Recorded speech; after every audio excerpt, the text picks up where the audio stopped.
We ready?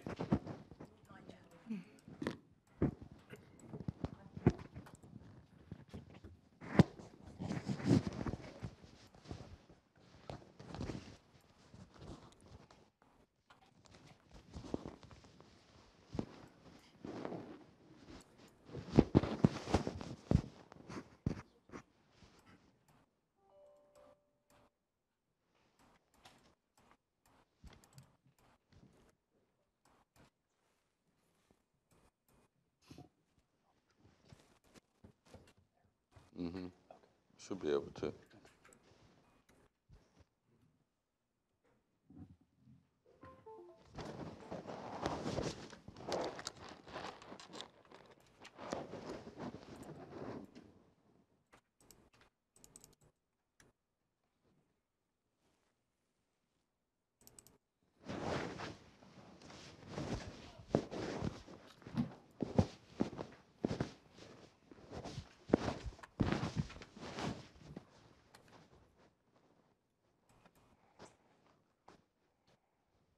You can advance the slides there too.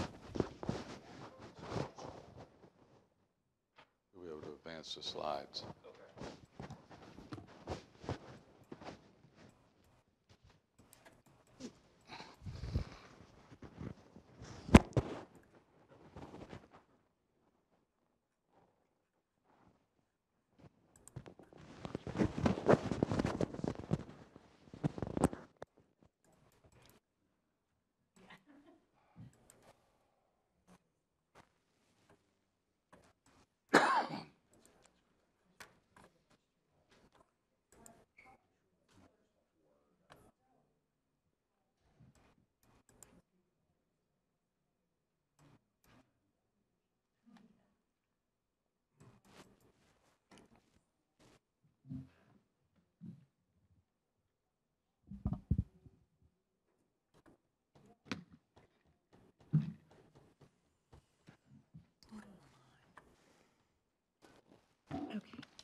All set? Yep.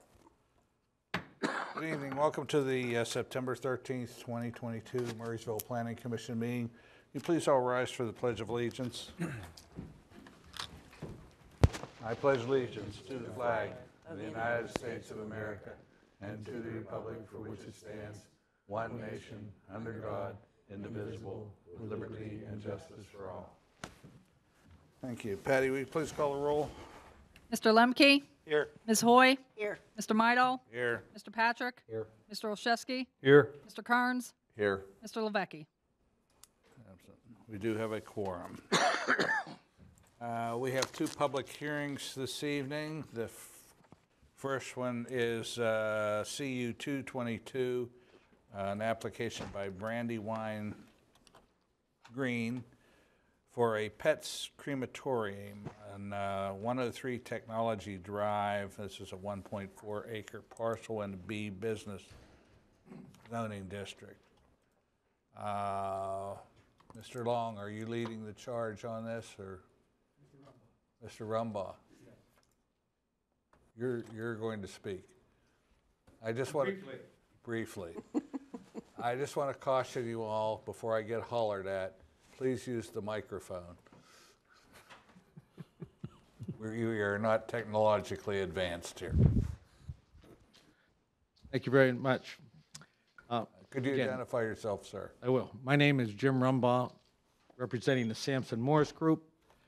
With me is Brian Sining, Senior Vice President of Sampson Morris Group and also of Totoni Investments, the property owner. Also, one of the past chief of the fire department of the municipality of Murraysville. We also have Adam Long of Long & Long, attorney at law. Misty Search They don't. from Florida. They don't- He is yeah, the this is Director the of one. Real Estate Development for Wasn't open. the Brandywine Green, and also Charlie Pedrick, Director of Facilities Maintenance, also flew in from Florida, also representing both Gateway Services and Brandywine Green. Just a brief little history. they started in Murraysville about 6 months ago in March, trying to conclude that this is the right place where they belong. It was determined by the zoning hearing board that the right place to be was for a conditional use with a public hearing with the planning commission and then moving on to council. Adam Long will explain that a little bit further next. But we humbly request that after we have the public hearing and you go into the business at hand, I see that we are listed on for hopefully a vote this evening.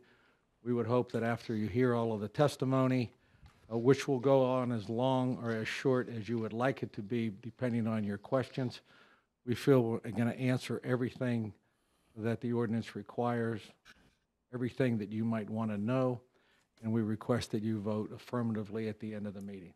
Thank you very much, and I'll turn it over to Adam Long.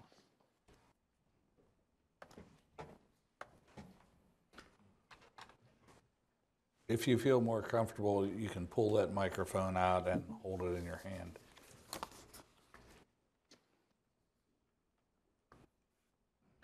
I created a cheat sheet.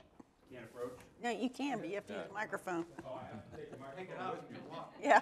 I figured I'm so loud that nobody would number need one. it, nobody would need it otherwise. Yeah. Okay, that's why. I created a cheat sheet, which is the packets that will be referenced this evening throughout the presentation addressing the various issues of the conditional use zoning ordinance in effect in the municipality of Murraysville. Albeit very briefly, I don't know how often the Planning Commission has the opportunity to review the comparable use doctrine here in Murraysville, but in essence, Section 220-16 is the non-residential zoning district land use table. It sets forth the various uses in the either MU or B zoning classification.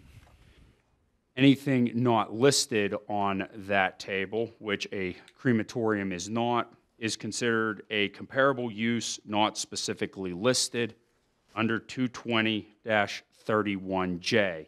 And I have highlighted that as a conditional use on your first page.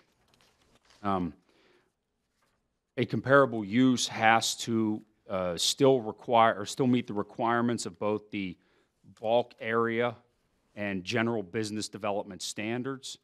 So it still must meet the general standards of the B zoning district.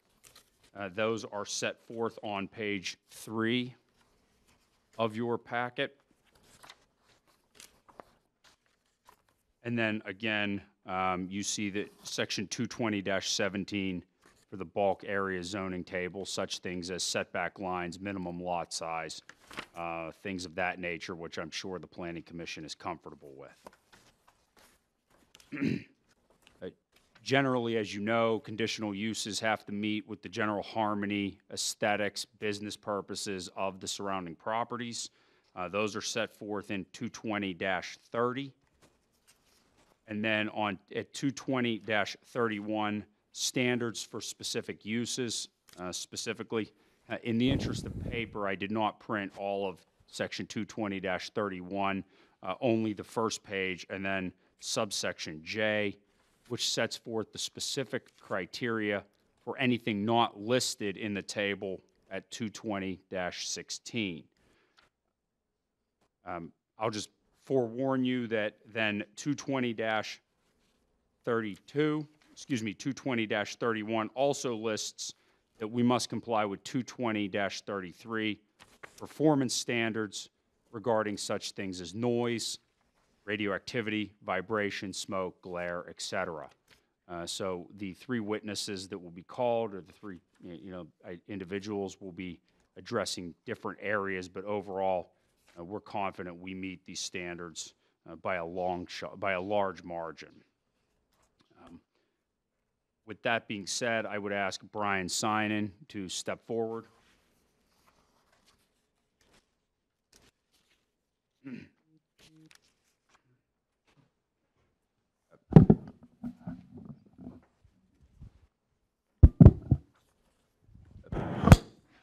Mr. Simon, who owns the property that is the subject of this Planning Commission meeting?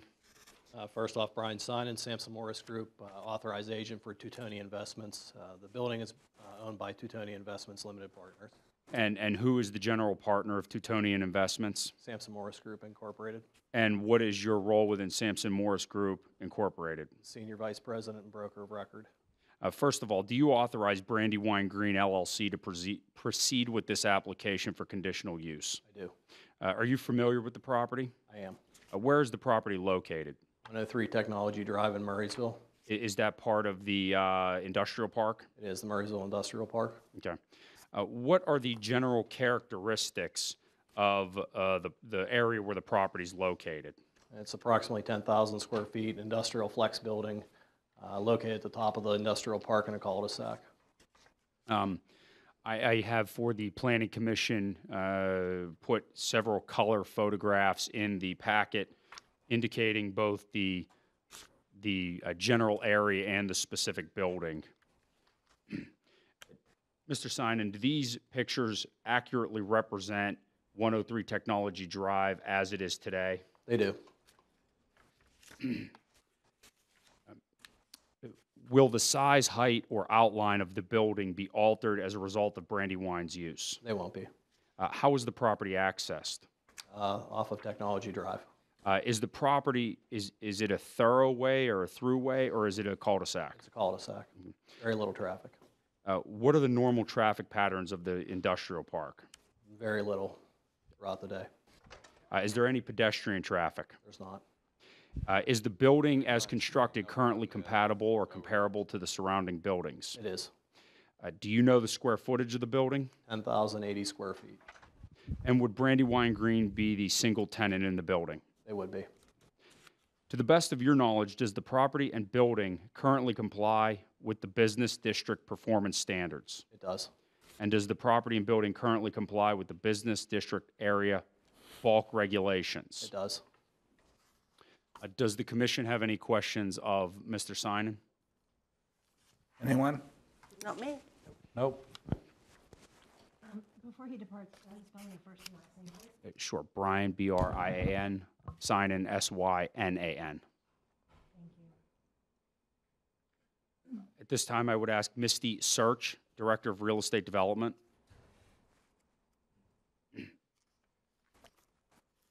Misty is M-I-S-T-Y, Search is S-I-R-C-H.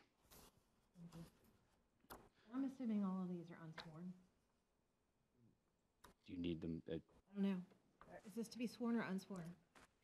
Ryan? Everybody that testifies, please stand and raise your right hand. Oh, okay. You want them to identify themselves? Well, I was going to swear them, but go ahead. Go ahead, you can. And the other thing is, I heard a phone, so phones need to be silenced completely. Anyone who will be testifying, please raise your right hand to be sworn. Do you solemnly swear the testimony you're about to give in this cause now on for hearing will be the truth, the whole truth, and nothing but the truth, so help you God? I do. Thank you. Sorry. That's all right. Misty, what is your job title? I am the Director of Real Estate with Gateway Services. And who is Brandywine Green LLC? They're a subsidiary of Gateway Services. Are you familiar with the general business model of Gateway Services? Yes. What does Gateway Services do? We are the largest pet funeral home and pet cremation provider in the United States. How many locations do you have? Over 200. How many locations are in Pennsylvania? 2. This will be the second one. The other one is in Westchester. What are the different services that you offer? We offer pet funerals, cremation services. We provide memorial items to the pet parents, which includes like urns and necklaces, any kind of ash memorial item that you would want for your pet. We also provide support services for veterinarians across the United States. 1 in 6 vets tries to commit suicide annually, and we provide emotional and other support services to them. Can you explain to the commission the difference between a pet funeral and a pet cremation? Yes, so we offer 2 different services for the pet families, the pet parents.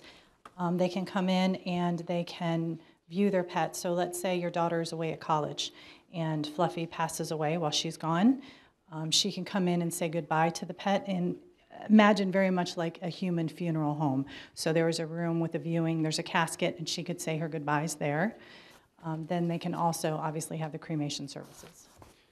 What percentage of your business is funerals versus cremations? Funerals is 3 to 5%. The majority of our business is cremations. On average, how many people attend a pet funeral? 3, 5, very few.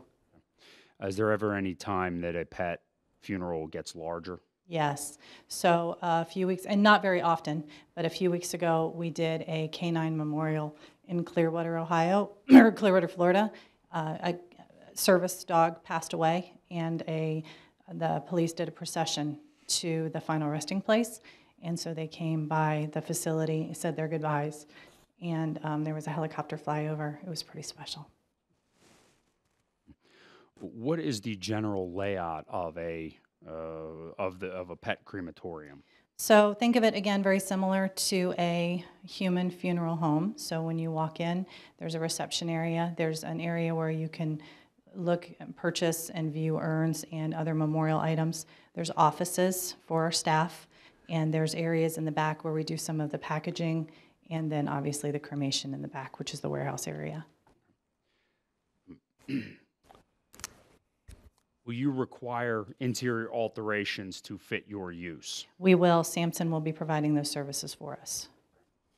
Do you have any examples of any other facilities with you? We do. So we provided some YouTube videos to give you all an idea of what some of our facilities look like. Mr. Morrison, do you? Is this the Las Vegas build out? Correct.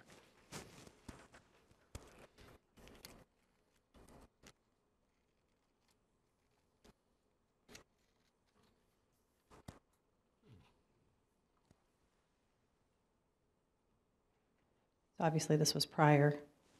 There it is today.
As you can see from the videos, we take our business very personally. Many of our employees have been with us for decades, and almost all of us are pet parents in some capacity. I've had 2 of my pets cremated with us, one before I was an employee, and then the other one after, because I knew of the care and the respect that they would give him after he passed. So we put a lot of love and a lot of work into our facilities. We take tremendous pride in what we do. Will the proposed location at Technology Drive look like the one that we saw in the video? Very similar, yes. What is the average number of employees at the crematorium? 5. What percentage of your customers are walk-in? 3 to 5%. How do you normally receive the pet to be cremated? The majority of our business is business to business, so we work with local veterinarians. We have contracts with them. We have drivers. They drive the vehicles to the veterinary clinics and they pick up the pets. They bring them back to the facilities. The pets are unloaded within the 4 walls of the facility. So there are locations that we occupy that are multi-tenant buildings, that we have a tenant right on the other side of the demising wall. They have no, in many instances, they have no idea what the business is that we even do. Everything is completely self-contained within our building. Do you believe that there would be any increased traffic at this location as a result of your business? Very, very minimal. Like I said, 3 to 5% of our businesses walk in. Almost everything that we do, we go to the facilities to pick up the pets. Do you require any signage? Nothing in addition to what's currently provided at the property. Just directional signs to Correct. Yes. indicate where to go? Correct. What is the closest comparable use to your business A funeral home with less traffic? with much less traffic. I have included for the commission printout from the Census Bureau NAICS classification for both funeral home and crematorium, showing that they are both categorized as 812220, and as well as on the next page, the SIC code 7261, funeral service and crematories, indicating that they are also classified as the same category business under that classification system as well, and that is issued by OSHA. Does the commission have any questions for Ms. Search? Curious, what's the largest size pet you would anticipate dealing with? They're what's the word I'm looking for? They're household pets. So domestic, thank you, that would be the word. They're domestic pets. So, a large dog, probably, on the average, maybe a Great Dane would be probably one of the largest animals we would work with our facility. What's the most unusual pet you've encountered? In Florida, we have some unusual ones. We've done a manatee. Oh, geez. So that's, we have some different contracts in some different areas across the United States. But no manatees here.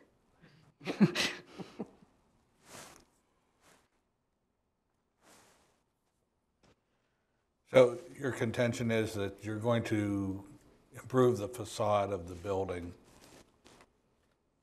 by making it look similar to one of those that we... Not the exterior, the interior.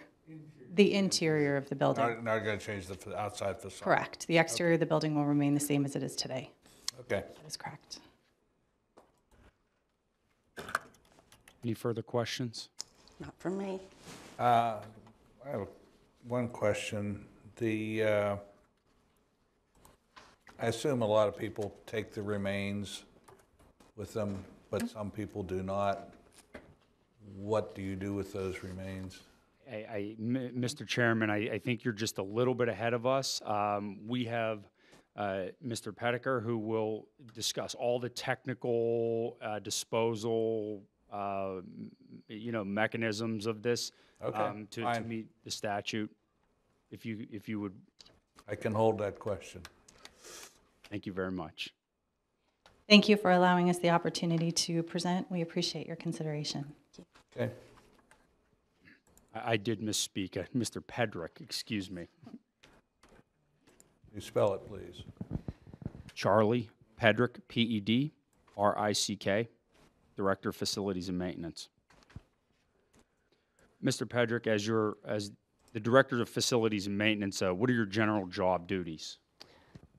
So I actually have 3 teams that report to me: our air permitting team, our machine maintenance team, and our facilities team.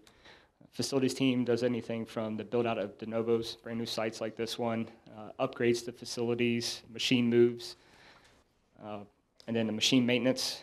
We're a very large company. We have over 700 cremation machines throughout the United States and Canada, and that team provides the machine maintenance for those machines, preventive maintenance, emergency repairs, rebuilds. And then the air permitting team, it's all about compliance. Whatever our air permits state in each city, state that we're in, we follow them. We make sure that we renew them and stay up to date with our emissions reports, Method 9 testing, and everything that's required. Sorry, method what testing? Method 9. Thank you. May sound self-explanatory, but what is the general process for cremating a pet? Cremation it's a flame and heat based cremation. I mean, it's a process that use flame and heat to break down the body into bone fragments. What products are used in cremating a pet? There's no products. It's the pet itself is placed into the machine, and it's ran by natural gas. Some machines are ran by propane, but this machine would be natural gas and electrical. Do you add anything to the cremation process? Nothing is added to the process. Are any chemicals or hazardous materials used in pet cremation? None. When you receive a pet, how is the pet packaged? We provide what we call cadaver bags, or our terms are care bags. We provide those bags to all of our clinic partners, and the pets are placed in those bags when they're at the clinics, and we pick them up. They stay in those cadaver bags all the way until they're in our hands throughout our process into the morgue, and then into the cremation chamber. Where does the pet go upon arrival at your facility? Each facility that we have has a morgue. We're putting in a morgue at this facility. How long is a pet typically stored in the morgue? Our general return time to families is 3 to 4 days. So from the time that we pick up a pet, say if we pick up that pet on a Monday, we're going to return by Thursday. So that's, I apologize. So in the morgue, probably less than 24 hours. Where does the bag go when the pet is placed in the crematorium? It goes with the pet into the cremation chamber. Does anything go in the trash? Nothing goes into the trash. How many proposed crematoriums in this location? 2 crematoriums are what we put in the plans. We hope to have a future third. Can you explain the difference between a private and a communal cremation? Private cremation is where you want your pet cremated by itself and you want the cremains returned to you in an urn. A communal cremation, there are families out there that either one, they don't want their cremains returned to them, or they don't want the private cremation. So it's a communal cremation where those pets are cremated together. Will you be purchasing new crematoriums for this location? Brand new cremation machines. Will you have private and communal cremations at this location? We will have both. We have one 4-chamber machine and one communal machine. Can you provide a general description of the Matthews cremation machinery? So these units are self-contained. They have insulation around them. They're brick lined with refractory and brick. Everything that happens in that machine, it's self-contained. If you open the door, cremation burners go off. But the process would be place the pet inside, cremation burner hits, it comes down on the body, whether it be a human or a pet. Obviously, these are pets. Once that cremation burner hits the pet, it goes into the after chamber. The after chamber has another burner. That burner burns off any other particulates that are remaining. So that would be anything that would make black smoke or anything like that. And then after it goes to the after chamber, with these machines, it goes to a secondary chamber that has what's called a baffle, and it collects any more particulates, and then the remaining, that's it. Do the Matthews machinery have self-monitoring systems? Yes, these machines will have what's called a CEM system, continuous emission monitoring system. They monitor the opacity and the heat signature or the temperature of the machine. Does the CEMS system monitor the process continually throughout? Yes, as soon as we turn the machine on, that CEM system is on the entire time till we turn the machine off. Does the burning process emit smoke? When you cremate with these machines, they're built to not have emissions. These machines run with a 0 to 5% opacity max. So no smoke. The only way there would be smoke is if there was human error. What methodology do you use to test opacity?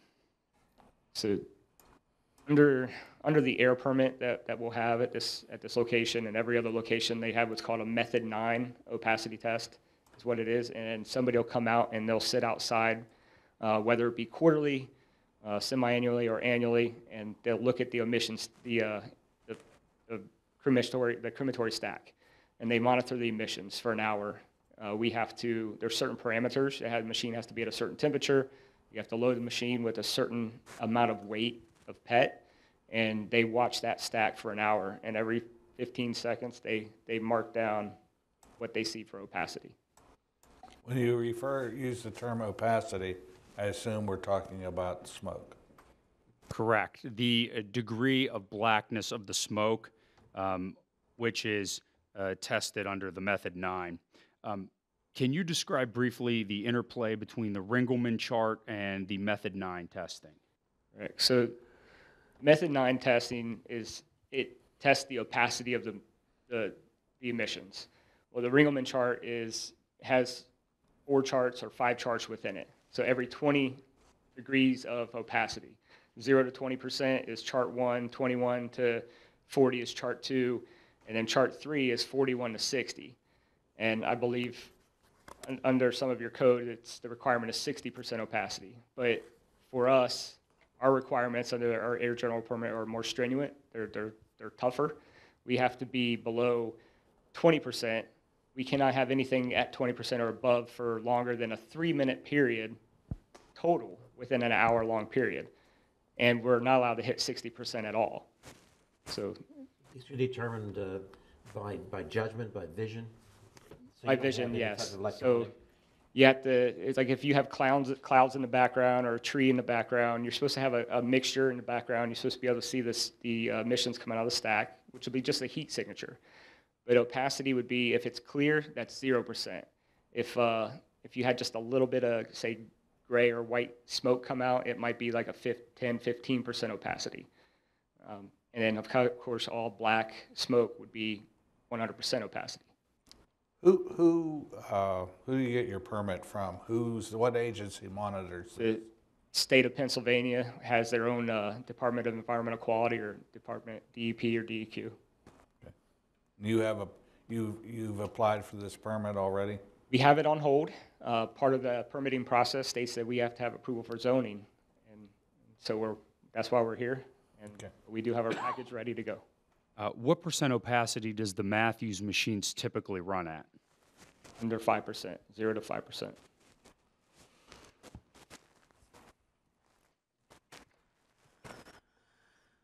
How do you check for odor? There's no odor. I mean, we all have. There's no odor with cremation. The only way there would be odor is if. So when you place I'm going to give you a little too much information, but when you place a PET into the machine and you close the door and you begin that cremation, you're supposed to let it go through its burn cycle. Yeah, if you open it too soon, it would be similar to, for lack of better, I apologize, for lack of better description, if you put a piece of chicken on your grill or steak on your grill and you open it up, that smoke that comes out, but there's no smoke. It'd be like there's no smell. We don't open the doors up and down all the time. You follow the process of that machine and you run it properly. Nobody will smell anything. Even the people that are in there working will not smell anything. Does the burning process emit ash or any particulates? Now, the way the machine's designed, it takes care of all the particulates in the machine. There are no ash, nothing comes out of the machine. Can you hear the crematorium process? If you're operating and you're next to it, you could hear it. You can hear the blowers on the machine. Kind of sounds like a vacuum. Will you be able to hear it outside the facility? No, not at all. Is the process radioactive? No. Does the process require any excavation or other land operations? Sir. Does it emit or discharge into the water or any water source? Sir.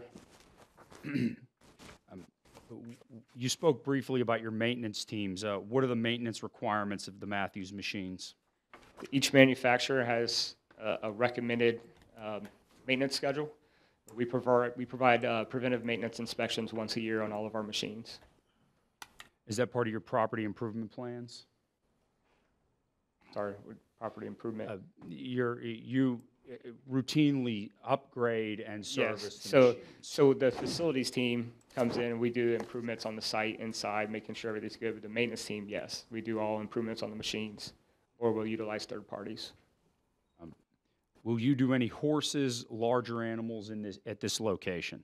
No, Do you do any roadkill? no.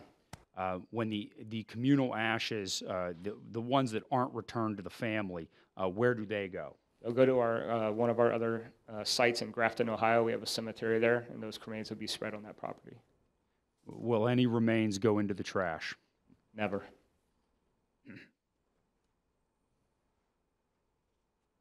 Does the commission have any questions?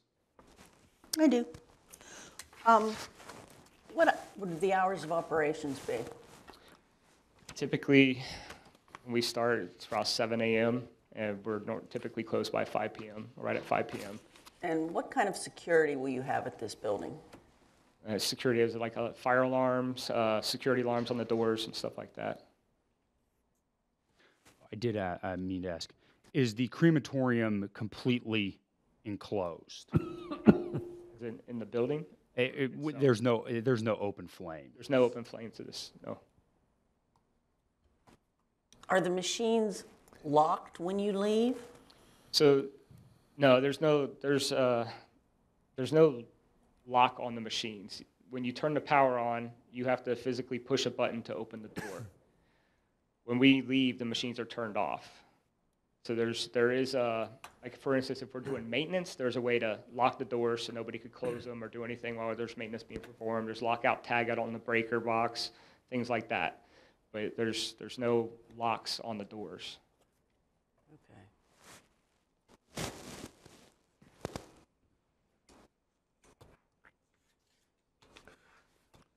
Anything else, Mr. Long? Here, we go Yeah.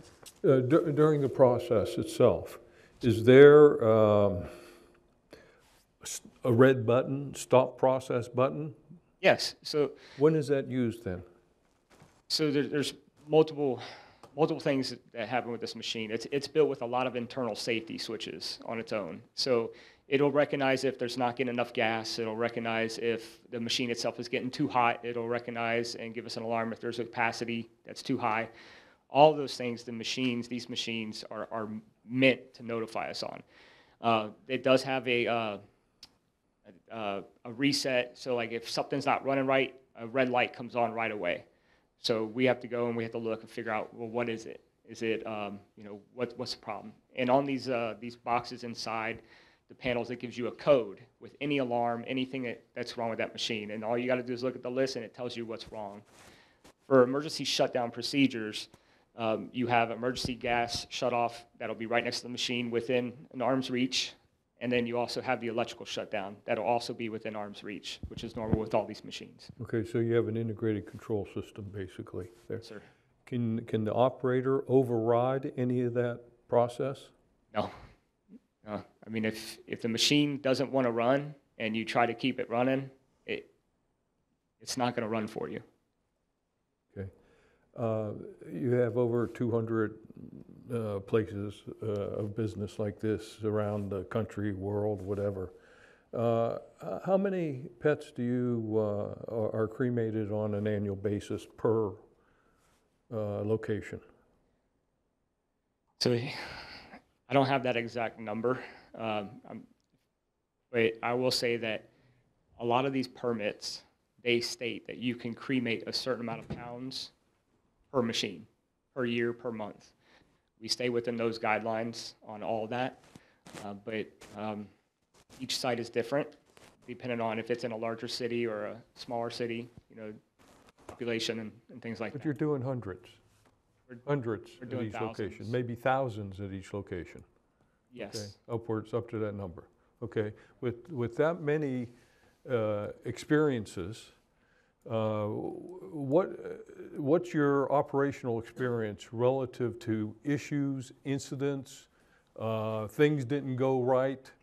You do see the black smoke you know, on the outside, releases. What is your overall operational experience from a percentage standpoint? Do you have any clue? Yeah, no. So I used to be a facility manager. I was vice president of operations on the west coast of the U.S. and Canada. Anytime any of these things happen, I was notified. So, you know, I watched over 33 sites on the west coast of the U.S. and Canada, and it's not often. You know, I would say in a year's period, where we got a complaint from maybe the Department of Environmental Quality or somebody called because they saw black smoke or they were worried, maybe 5 times in a year's period. And that's throughout that 33 locations total.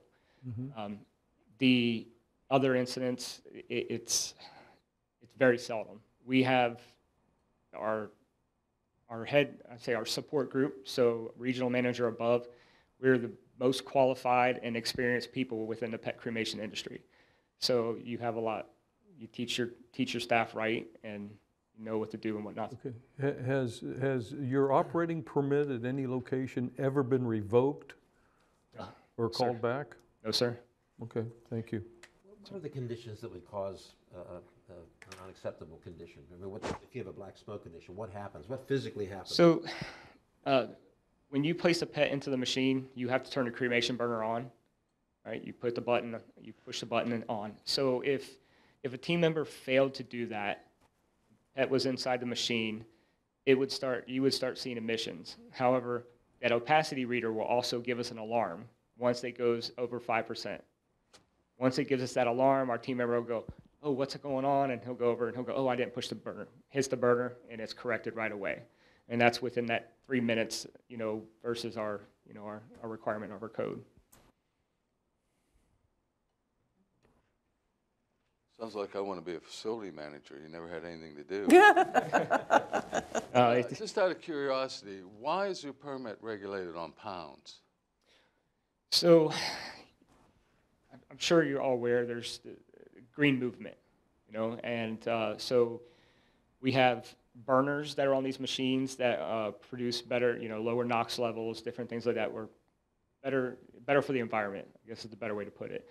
And everything's evolving. And so a lot of states they give you different limits.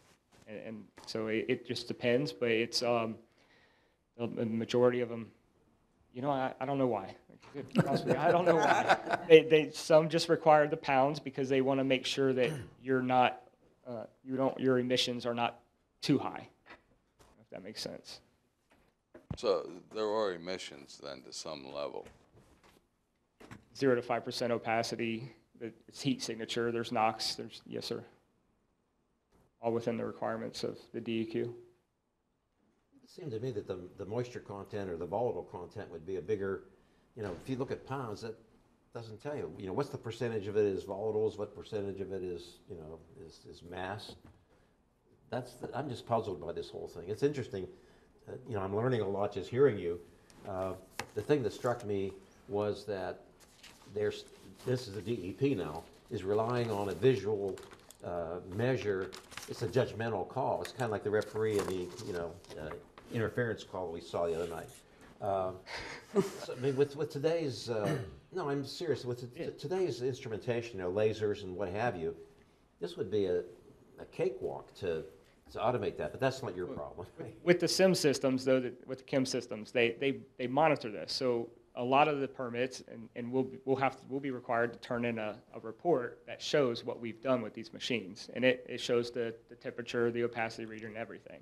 So that's another thing that goes along with our requirements of DEP. And actually, Mr. Patrick, if you look in your material, there is a sample scorecard showing the every 15-second for 1 hour look, and then the rating, and then and behind that is the equivalent Ringelmann grids that kind of look like a Sudoku puzzle. Right. That is your comparison, and that is what is required by the conditional use standards. So we've heard a lot about the technical background of these things, which it sounds like that's well regulated by other agencies. And this is probably a question for one of the other gentlemen.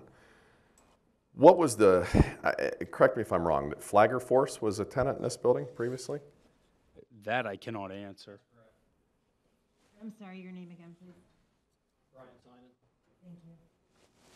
So, like I said, we've heard a lot about the details of what's happening inside here, but from a planning perspective, Flagger Force, I would think, has a fleet of vehicles, many employees that are coming in and out of there, right, with traffic and probably hauling around lights. You know, those temporary lights they Stop signs. install along construction roads, construction areas when they're working on the roadways. It sounds to me like this use would have a lot less employees and traffic coming in and out of the building. Would you say that that's correct? That's correct. Okay, thank you. Anything else, Mr. Long? I don't believe so unless the commission has something further. Does any member of the commission have any questions? No. Mr. Morrison, I assume that they've met all the technical requirements of the submission for conditional use. And so we have on the agenda and I'm going to change the agenda since these guys are here. We'll consider a recommendation on the conditional use for this at this time. This is number D4 on your agenda. We need to close this public hearing first. Is there anybody from the public that would like to speak? Yeah. We have no member of the public that would like to speak. We want to close the public hearing. You I wanna make a motion that we close it. Second. Second, all those in favor say aye. Aye. Okay, so from what I understand, the only condition really that we would place on this is that they obtain the DEP air quality permit. Understood. Understood. Do I have a motion to approve, deny, or table this? I have one comment, and I hate to be the devil's advocate, but I just, I read the zoning hearing board's opinion, and they made a statement that, you know, we allow funeral homes, mortuaries, but we don't allow cremation in Murraysville. Now, if we approve this for pets, is Hart's going to come in and say, well, if we can cremate pets, we can cremate people? I would think. Works for me. I mean, as long as everybody's okay with that. Well, you have to understand why they're coming through the process they are now. We're required by Pennsylvania law to provide for all uses. Right. And that's why this is being brought through as a comparable use. So if someone made application for a human remains cremation, we would have to consider it under this same process. Okay. Yeah, the other thing that I find a little odd under that the zoning hearing board interpretation is a crematorium is almost an accessory use, in my opinion, to a funeral home or mortuary. Agreed. It's a little bit of a unique code in that it defines what a crematorium is and then never provides for it anywhere else in the code. So it is kind of a... This is Murraysville. It's unique that it takes the time to define it, but then never addresses where it's allowed Yeah. or what it's... We're not going to go there. Okay, Okay. that was all I wanted to bring to your attention. Well, and to your point, the NAICS code listed, it's the same listing. It's funeral homes or funeral homes combined with crematoriums. Yeah. Okay. I'm ready to make a motion unless anyone else has any questions. Nope. I'll make a motion that we recommend approval Second. with the condition that they meet all applicable other guidelines for the municipality and state. Second. Second, all those in favor say aye. Aye. Thank you. Have a good trip back Thank to you. Florida. Thank you. See you in 3 weeks.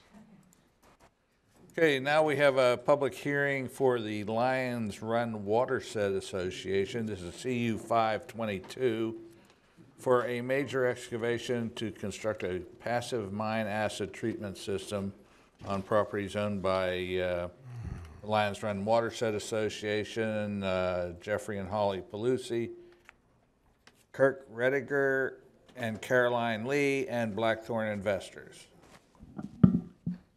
Sir, could you identify yourself, please? Anything you want me to put up for you out of your application? And Ryan, or our stenographer, could she swear everyone in that's going to testify on this? Sure. Oh, okay, I see it now. I was looking for where it was. All right, anyone will be testifying on this matter? If you feel like you're going to add anything to it, might as well. Get ready to get sworn. Could you raise your right hand, please? Do you solemnly swear the testimony you're about to give in this cause now on the hearing to be true, the whole truth, and nothing but the truth and nothing but the truth? He's going to be putting a board out there. Okay. Laying out a board. Bring it up on this big screen. Thank you. He's got his mic. Your mic works. Go ahead, sir.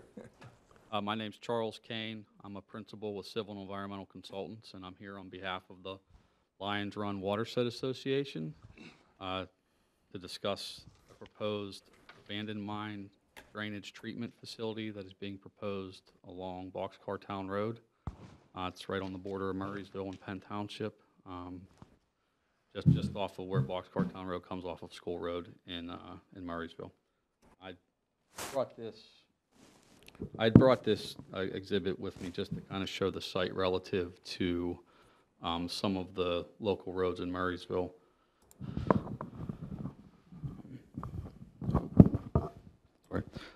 This area right here is the site location. If you're familiar with the sort of newly developed Blackthorn Estates, it's sort of down behind there. There's a pointer there if you'd like to use it. There you go. So this is the site here, off of Boxcar Town Road.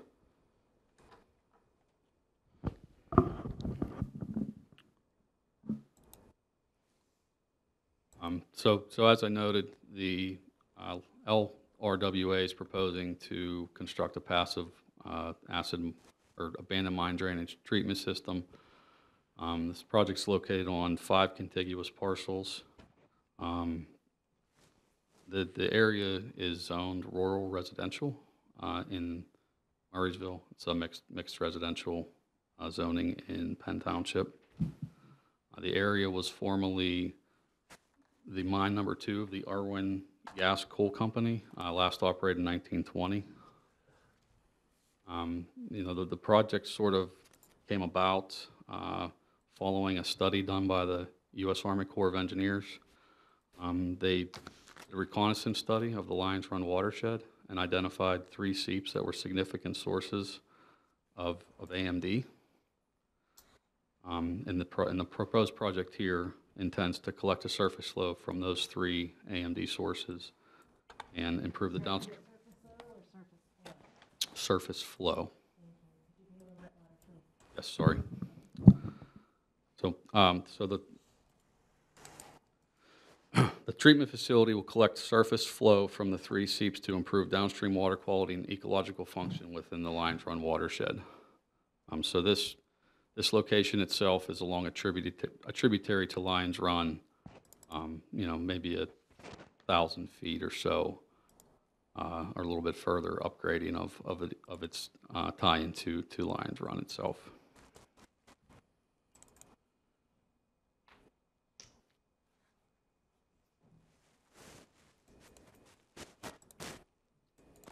The plan itself intends to construct a series of basins. There's 3 limestone treatment basins as well as 2 settling basins in series, along with associated piping, as well as the creation of a couple of wetlands that will that the discharges through these ponds will go through. And then, you know, the construction of this facility sort of brings us to the purpose of the conditional use, which is a major excavation. There will be approximately 5,500 cubic yards of earth excavated from the site, as well as a total of 11,300 cubic yards of fill placed which would include that excavated material on site. The majority of the fill that will be placed on this site will actually be the limestone aggregate used to line the treatment beds, as well as some of the maintenance areas and things to bring in maintenance vehicles to maintain these facilities.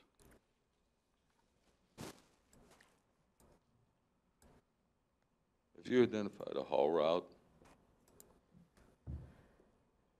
The haul route for this would come from probably Harrison City Export Road onto School Road. All state roads. Then down to, and be able to make a left on the Boxcar Town Road. There are some restrictions coming off from like Pleasant Valley Road that I don't know that they would necessarily be able to use that for hauling because of some of the turning restrictions on that road. All state roads? Yes, all state roads. Boxcar Town is a state road. In Murraysville, it's a state road.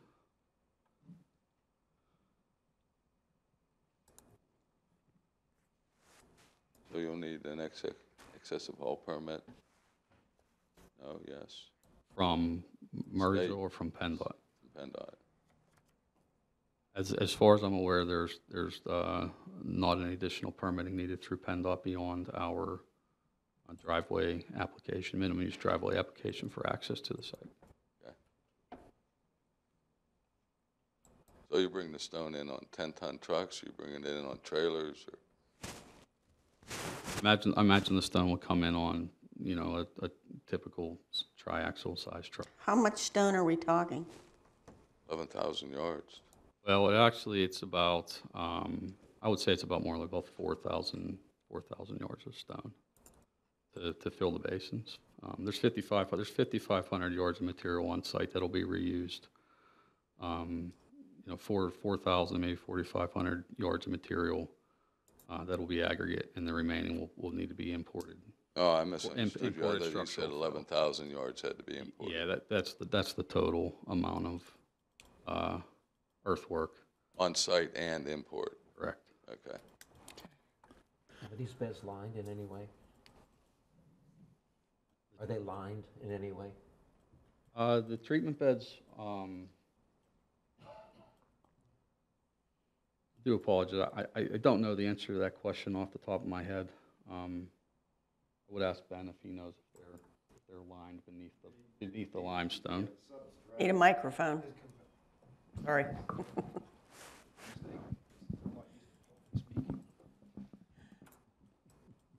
The base would be compacted, and there wouldn't necessarily be a lining on there. What we have are pipes in there that would collect the effluent and move it from bed to bed, and finally go into the final finishing position, and then it would go into the wetlands. So that's what what contains it. It would be all compacted, so there's nothing going to come out of it. Matter of fact, it's probably going to be, it'll be below the water table. So. And may I please have your name, first and last? First and last name, please. First name, Ben. Last name, Sampson. Thank you.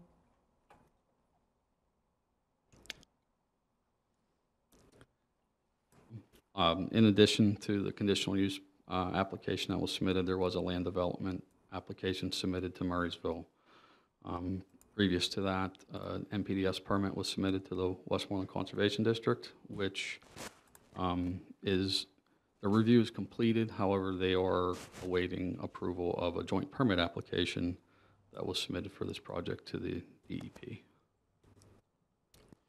I'm kind of curious. Obviously, this thing's been going on for a long time, and so you're trying to fix a problem that's been around for quite a long time. What sort of volume of flow are we talking about? Do you have any feel for that? The volume of flow is going to be generally based on, I think it's mostly based off rainfall events.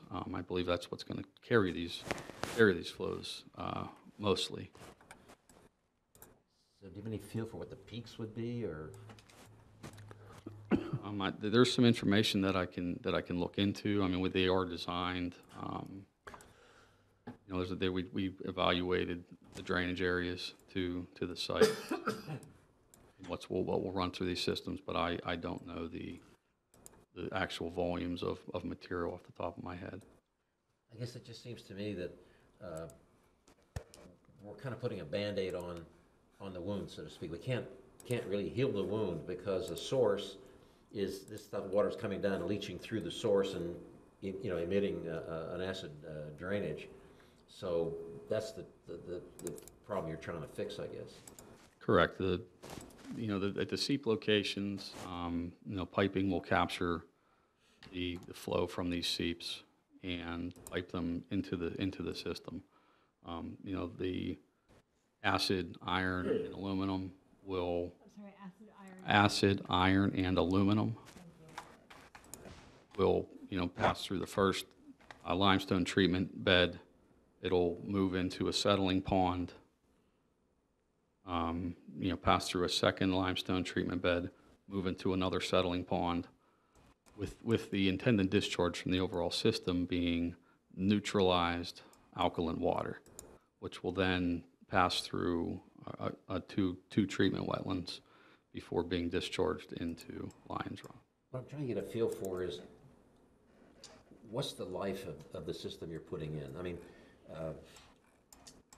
if this is going to go on forever, this thing is going to ultimately run out of its capacity to do.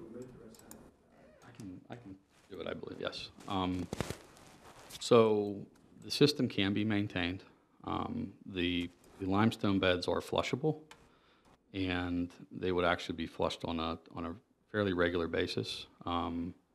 Initially, probably looking at maybe monthly or bi-monthly that the limestone beds would be flushed as part of the maintenance facility, and then the limestone itself, they would keep tabs on the limestone, and maybe you would replenish your beds every 5 years or so.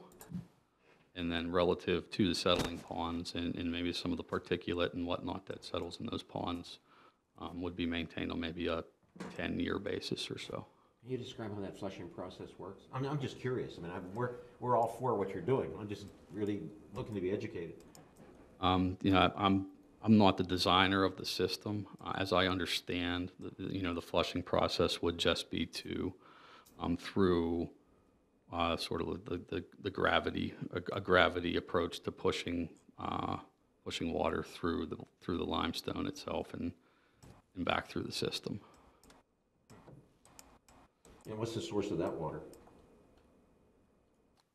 That I'm not sure of. I don't know if it's if there's a withdrawal permit or if they bring water in to perform that flushing system. I can defer to Ben if he's aware on that particular question. The effluent comes from 3 upwellings and then is taken and it's piped to the first facility where it runs. It goes through mushroom manure where the oxygen is dissipated. Then it drops into the limestone, which neutralizes the acid, lowers the pH, which causes the aluminum, iron, and magnesium to precipitate out, and it goes down to the bottom. Now, these ponds are perpetually full of water because they've got this 3 discharges coming from 3 separate points into the upper pond. So you've got constant water running through these, and as you lower this, they'll flush out, and then water will come in and it'll be recycled. Then you will take some of the precipitates out, and they are innate and inert. So they can be taken to a landfill. They can be actually, you could probably put them in the sewer line. No offense up there, but anyway. Or you could dispose them on the site. This is an old coal mine. Right. There are piles of overburden where they took out the coal. You could put it in there, and it's inert, so it doesn't cause any problems. That's Excuse me, what's the head on the water that is available for that flushing? that I don't know. It's on the plans that were submitted, but I'm going to say it's probably 6-8 feet. Okay. So is it fair to say that the ponds were sized to the drainage area of the seep locations? They are, yes. you know, these facilities, you know, not only are they providing treatment, but based on the drainage areas through everything, there's not an anticipated, you know, increase in any of the runoff or anything like that associated with developing this site for these treatment ponds. I have a question. I'm unfamiliar with this whole thing, so are these open ponds? They are. And how do you keep kids out of the pond? Typical solutions, you know, security fencing if necessary. Will there be fencing? You do intend on using fencing here? There will be no fencing unless it's required. I don't believe it's a requirement underneath under the ordinances, but that's for you to recommend if you like. It can be fenced if you like. We will be bringing, probably be a teaching element here, so you probably will be bringing students on site in order to learn about mine acid remediation. So that's a question I've always wondered. You know, lakes aren't fenced, Right. streams aren't fenced. It's just ponds kind of a aren't fenced. remote place, and I'm just wondering, on a hot summer day, are you going to have kids playing in there? I've been on the park commission for 40 years, and we haven't fenced any of the ponds in our parks, so Okay. I don't think that's an issue. Okay. I guess the question would be, or how deep are the ponds? Yeah. Well, Yeah, I think the ponds top out around 9 foot in depth from the top of the berm to the bottom of the bed. okay, I'm just curious. Okay. So I guess long-term, how is there some sort of a fund being created that's going to support the long-term maintenance of these things? Or does the municipality have to assume responsibility for maintenance? What happens? The Lions Run Watershed Association is Okay. performing the maintenance or, you know, overseeing the maintenance of these facilities. That's what's proposed at this time. I got a question. There's other property owners involved with this project, obviously. Are you getting, or I shouldn't say you, is Lions Run Watershed Association getting an easement from those property owners? And they're the ones that will be responsible for the whole project? That's correct. There's you know, there are easements and or other types of agreements with the property owners that this project overlaps on. However, Lions Run Watershed Association is the entity responsible for this project overall.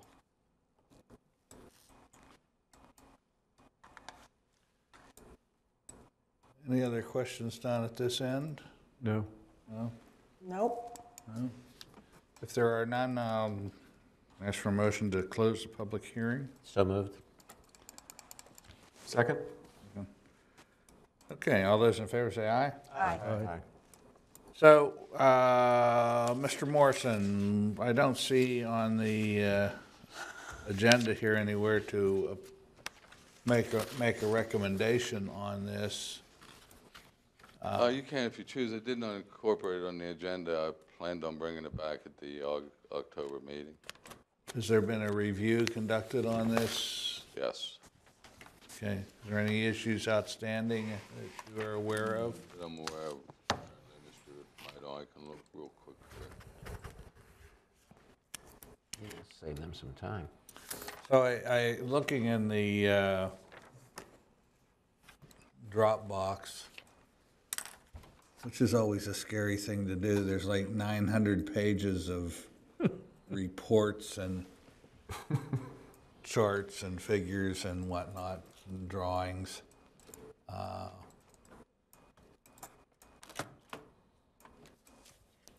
So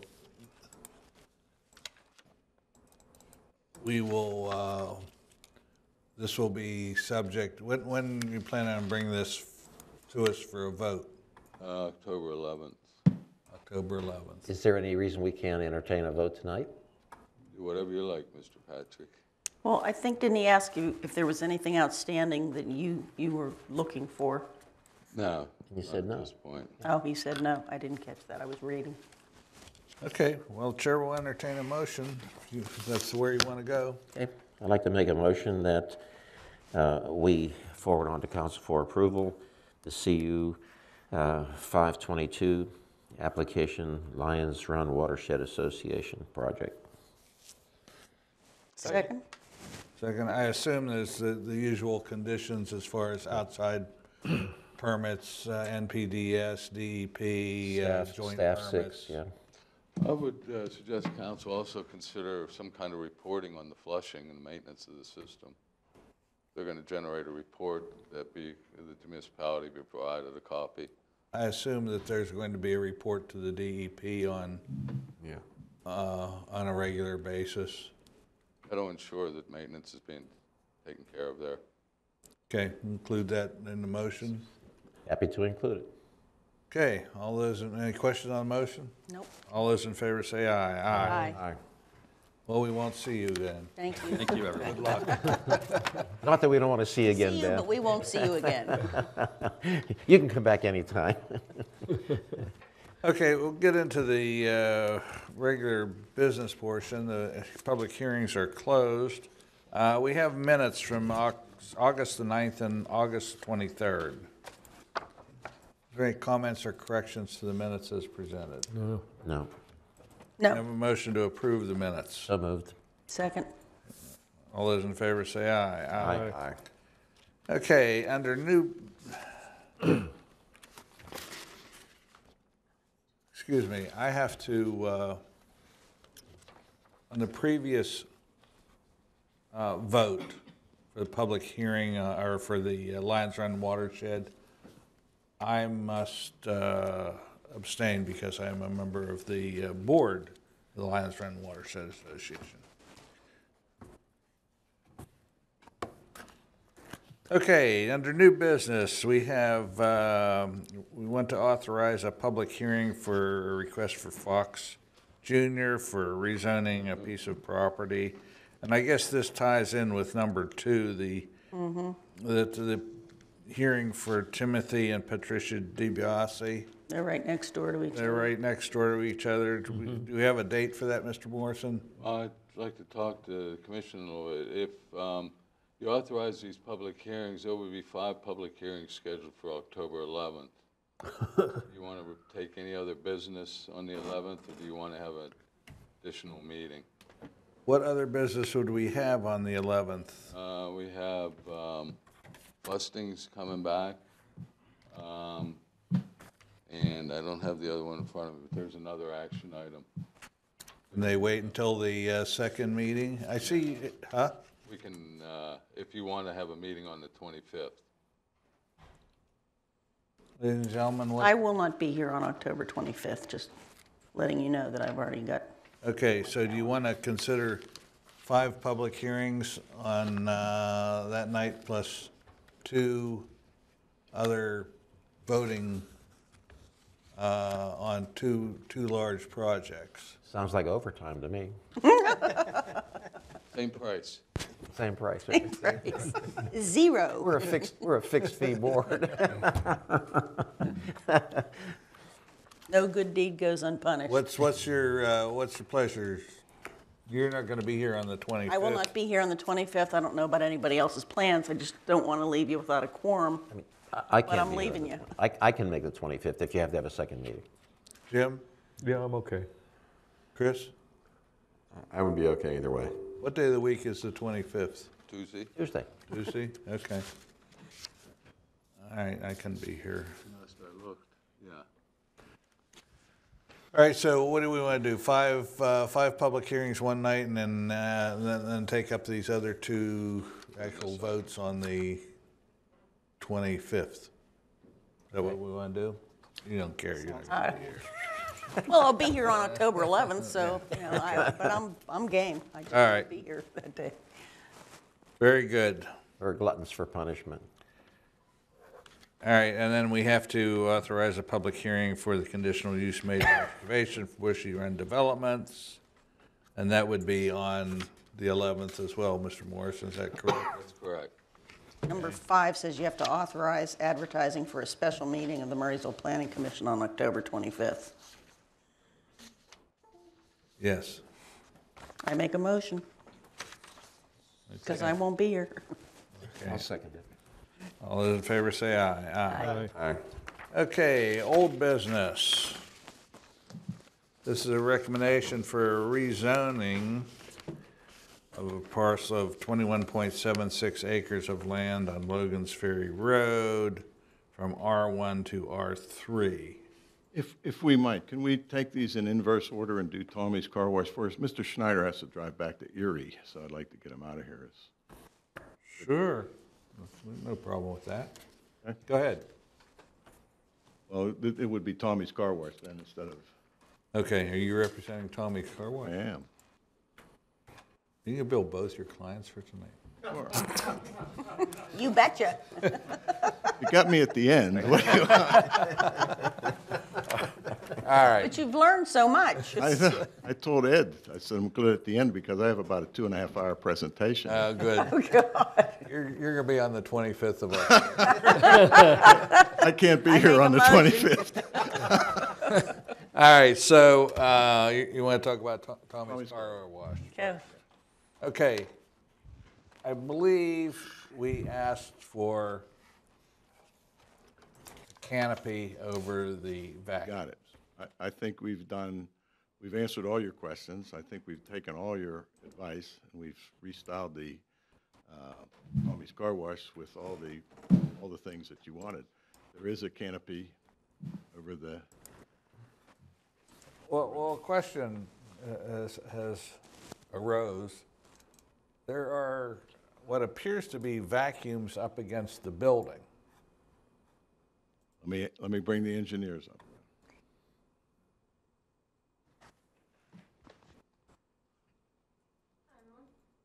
I'm Adele Bays with Kimley Horn, civil engineer for the project. Okay, there is what appears to be a series of vacuums up against the building, just opposite the side that you put a canopy over. What are you going to do with those vacuums? Those vacuums, when we looked at the, excuse me, the noise levels emanating from the vacuums, which is the reason for the canopy, they are not contributing to noise extending over the property line. That's not the reason we asked for the canopy.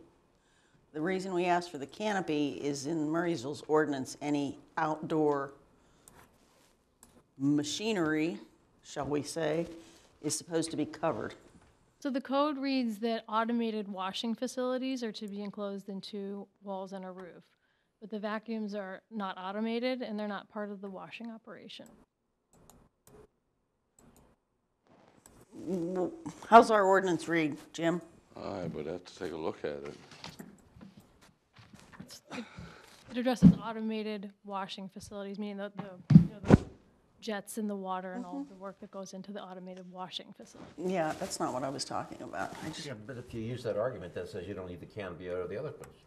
Though that canopy was discussed at the last meeting, and we understood that was related to the noise, and it's the reason for the code is to protect against the noise emanating from the vacuums, and so that was modeled in with our noise study. And it was determined that there is no noise spillover and that we meet the noise requirements of the ordinance. I don't know that that was the issue. The issue was that the ordinance calls for any outside machinery to be enclosed.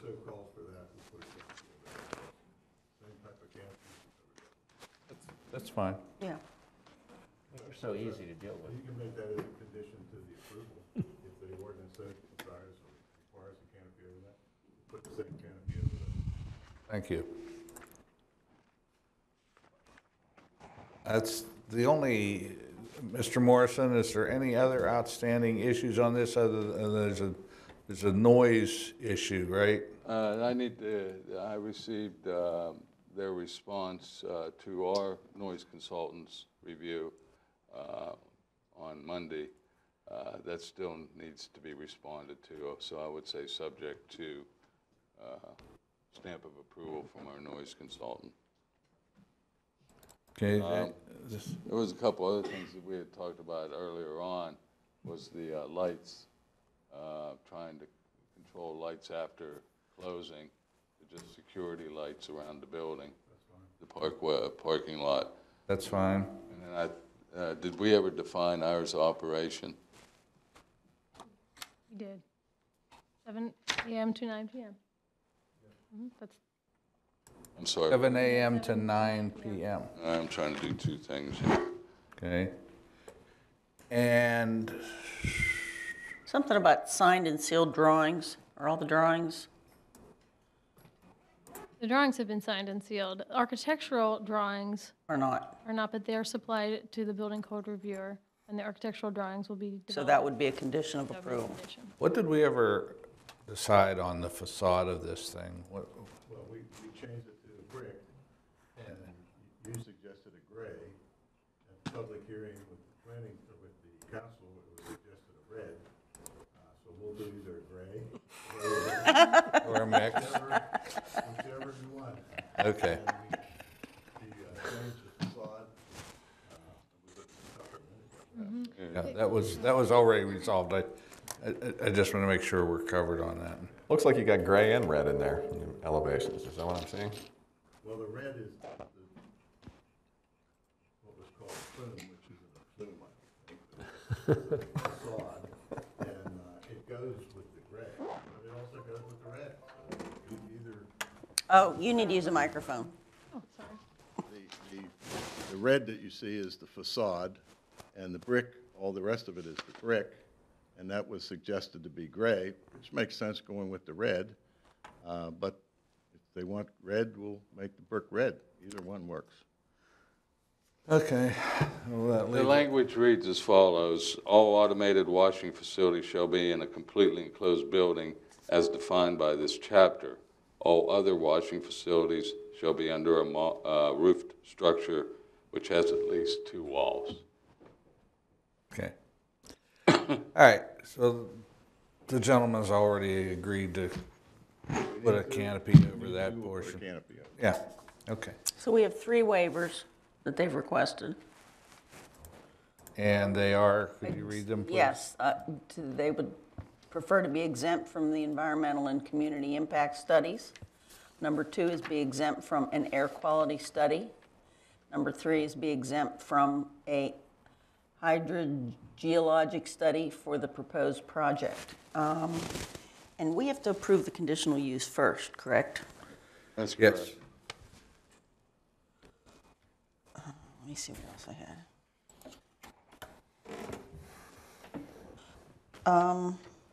We're waiting for a revised report from the geotechnical consultant, Global Stability Analysis. That was provided. It's in You got the that? box. That's all I have. Okay, so the first item is the conditional use application. And I believe that those waiver requests would be part of that conditional use application. Correct.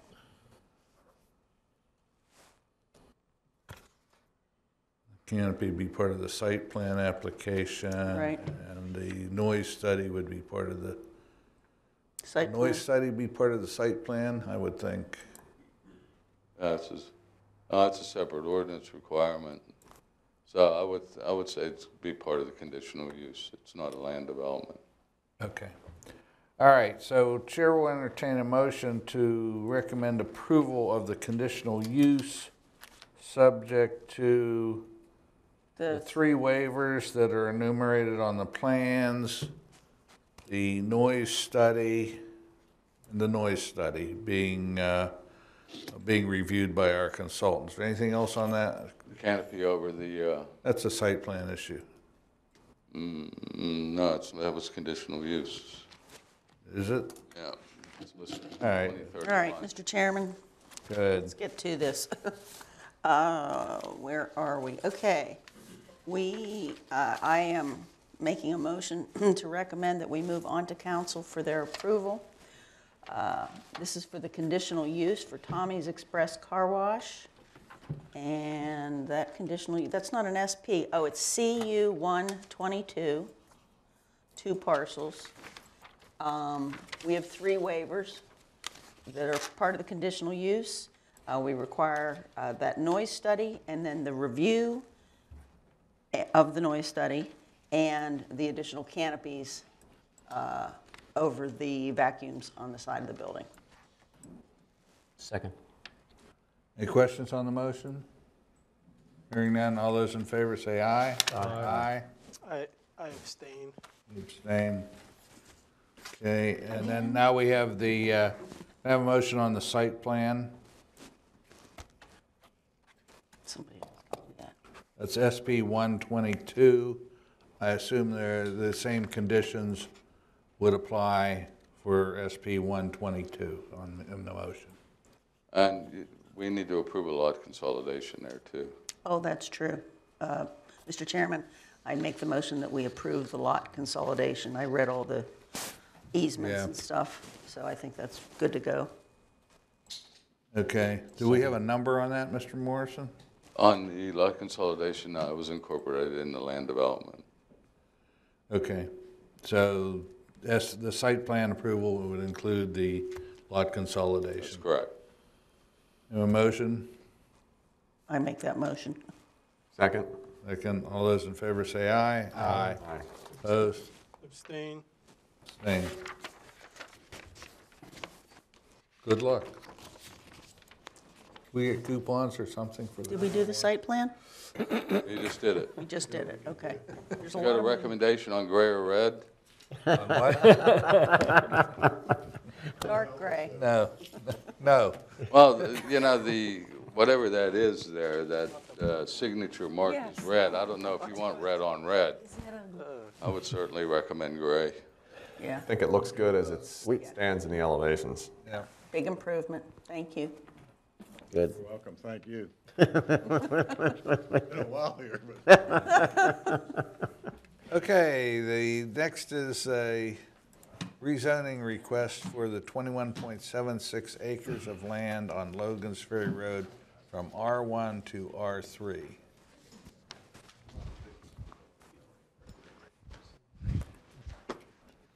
Adele, you know you're close here. Oh, you're back again. Back again, I never left. Thank you. First of October. I know there's been a lot of discussion about this rezoning, and I have a pretty good idea how you feel about it, but my client has gone out and done some work on it that gives you some additional information and that I'd like you to at least consider. One was a traffic study that he had Tran do, and it does show that there's some increase in traffic, but it's very minor. It's much less than what was anticipated and much less than what you heard previously. Also, some question about the impact of the sewers. Was there the capacity to have the sewers? Usually, these things are done at the time when you do a site plan approval, not at the time when you do a zoning change. But there is some information there from FDMSA indicating that there is sewerage capacity to service these units. And the last thing. Say that again? There is capacity to service these units, that FTMSA has the capacity to service these units. And the last thing is just a little economic, what this development could mean and does mean to Murraysville and to the Westmoreland County. I would hope that you at least consider these before you make a decision and take a look at that. If that means you want time to look at them, that's fine. We got, the traffic study just came in on Friday? Monday, yesterday. So it's sort of fresh off the presses. It was delivered to Jim, but I know he didn't have time to do much with it, or if anything at all. It's in the Dropbox.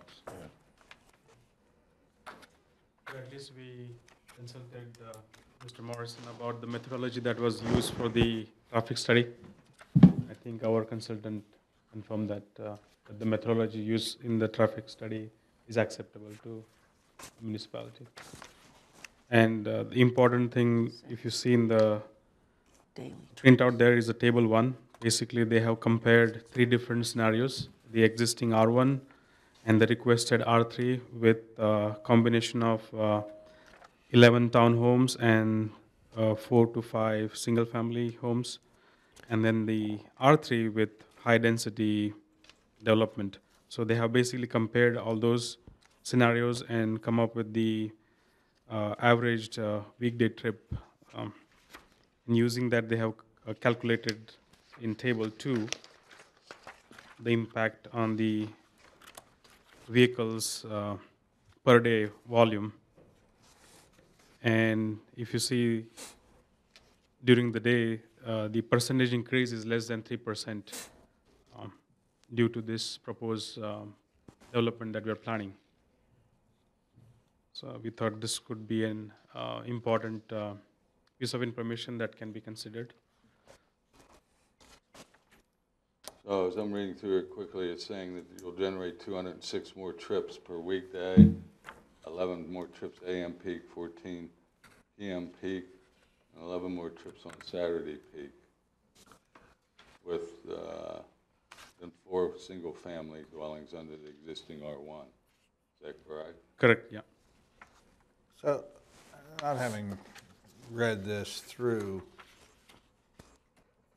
is this based on what you are proposing to build, which is how many units? So what they have done is they have compared 3 scenarios, which is the existing R1 district, and what we are requesting is R3 for the proposed development of 11 townhomes and 4 single-family homes. But then I think there was also doubt raised that if for some reason we don't go ahead with our proposed development, and if somebody comes in and develops the high-density apartments permitted in the R3, so they have compared all these 3 different scenarios and come up with the daily vehicle trips. Where is that comparison on what? Page 3. It's in table 1. Table 1, yeah. Table 1. Okay, that's what I was looking for. Yeah.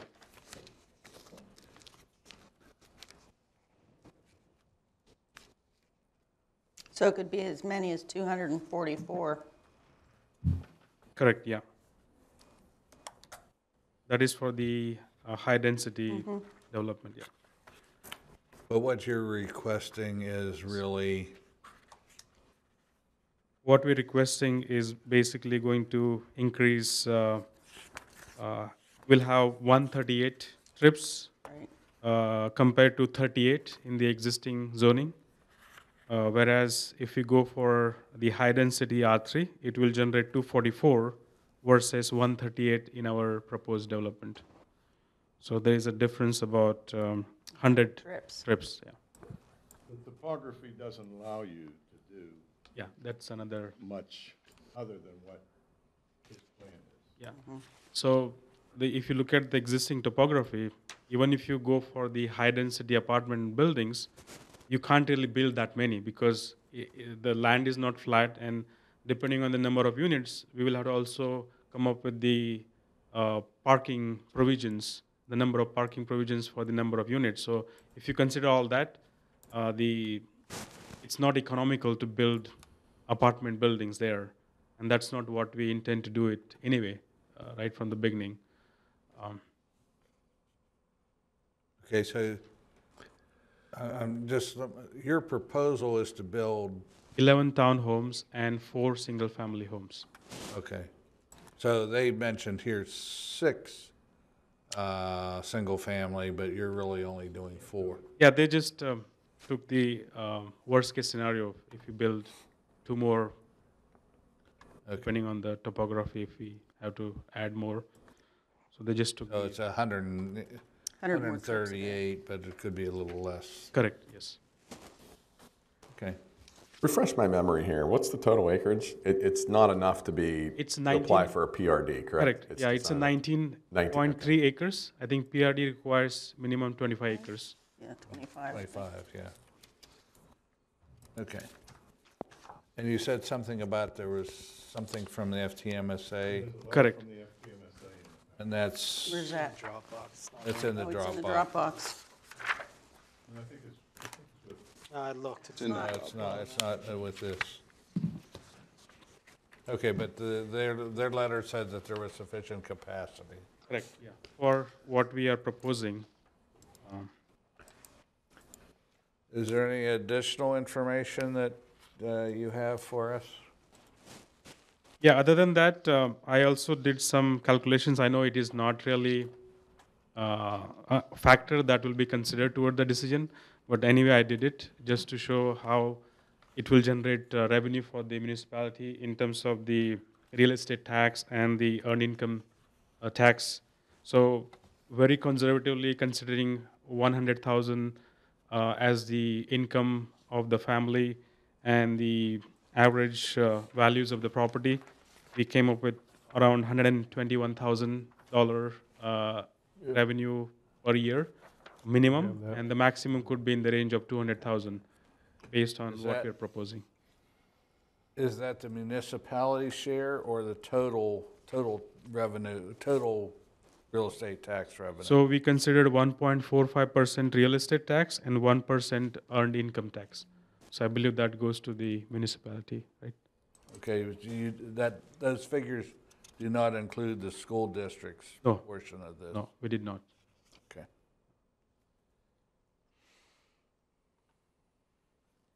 And right from the beginning, our target was to go for 55 plus senior community, and we still stick to that plan.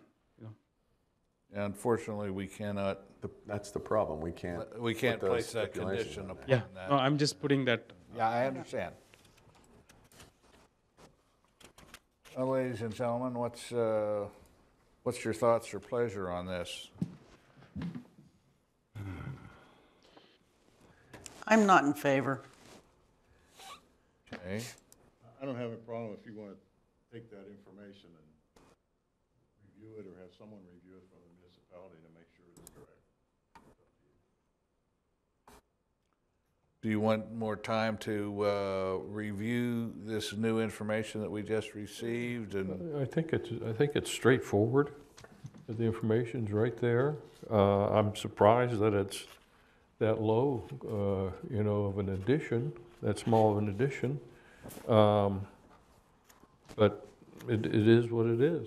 I mean, there's guidelines to perform a traffic impact study. Okay. So do I take it you're in favor of Yeah. proceeding? Yeah, that was my biggest concern on this, because that road is just not good at those No, it's peak not. hours, to be kind. Anyone else? Chris, Ed, No, Ryan's gonna. what's your objection, Jane? You just don't like the looks of it, or? I listened to what all the neighbors had to say. I listened to the FTMSA says that it's fine. The people that live there say it's not fine. The intersection at Old William Penn Highway and Sardis Road is an F intersection as it is. There's one little bridge there that's in badly need of repair. And I really just don't feel good in my heart to do that to the neighborhood. These people live with, people driving 55 miles an hour or higher down the road all the time. And I wouldn't want to do that to them, I'm sorry.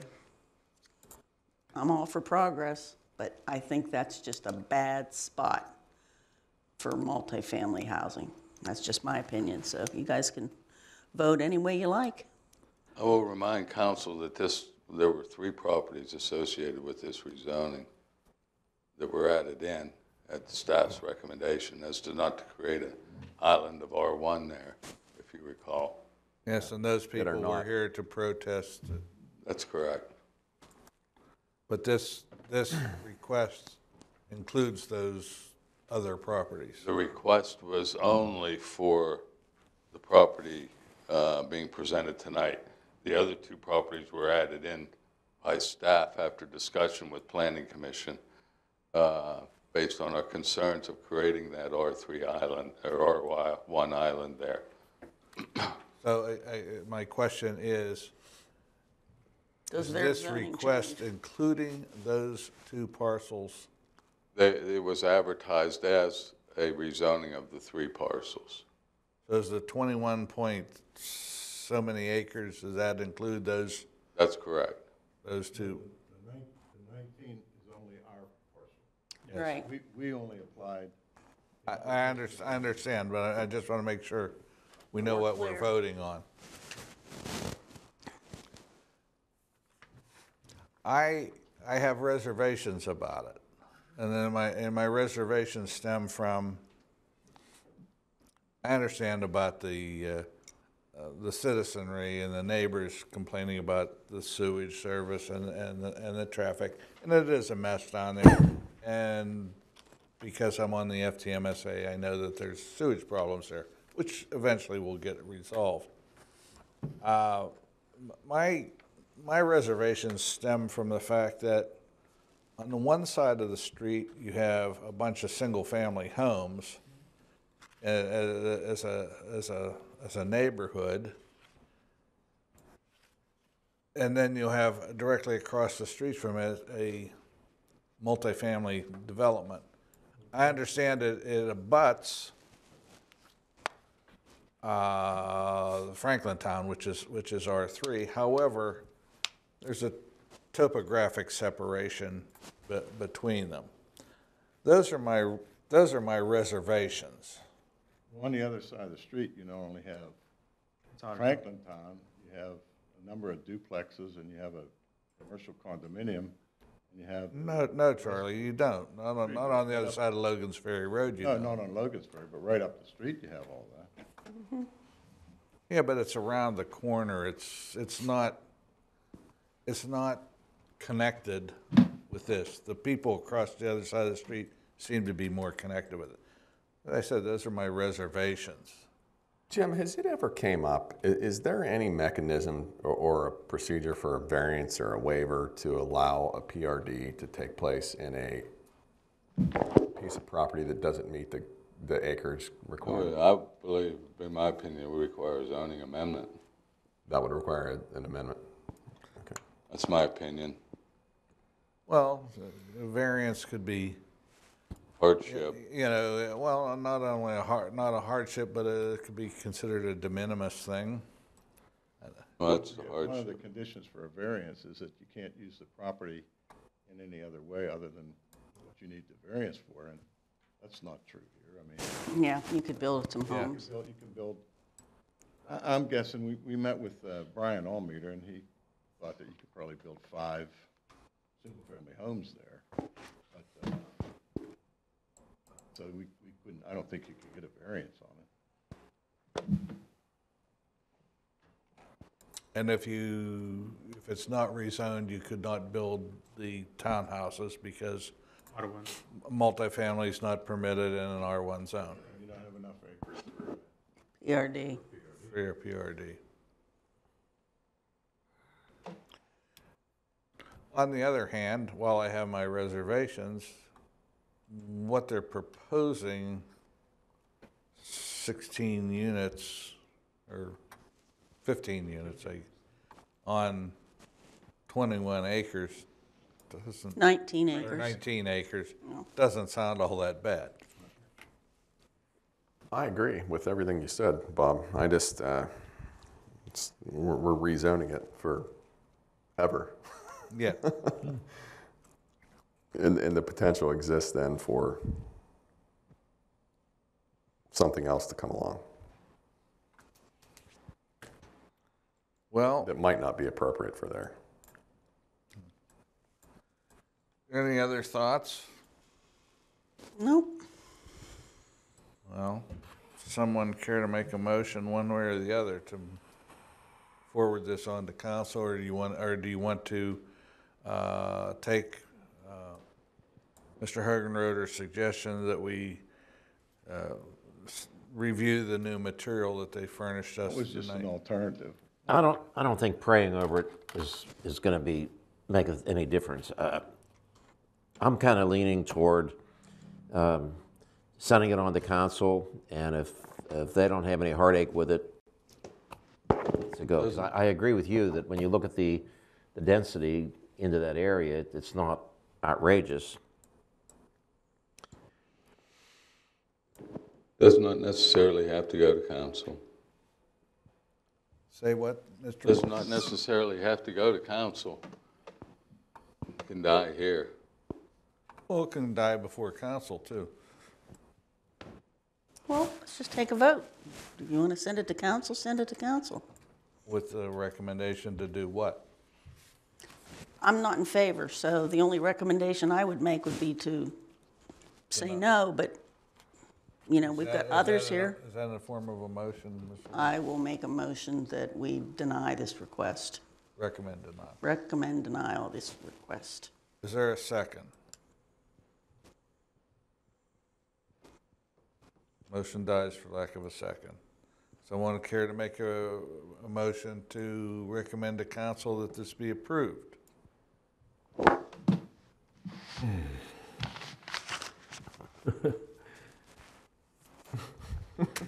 It's a tough one. Come on. Can you send it to council with no recommendation? That's what I was going to say. Let's do it. I I'm move not we sure send it you to can do council that. with no recommendation. I'm not sure you can do that. I need to consult a manual, but I do not believe, I think a recommendation has to come out of planning on a rezoning that's not originating at the planning commission level. Don't hold me to that, but I need a legal opinion on that. But I believe that's the statement. You're looking at me for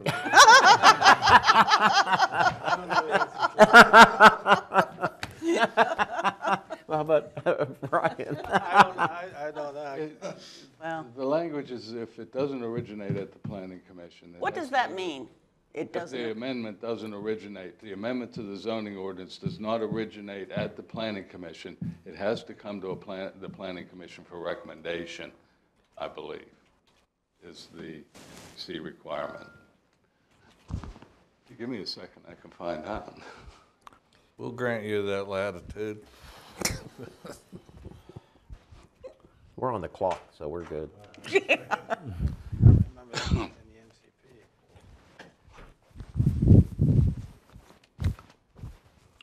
Is that a tough one?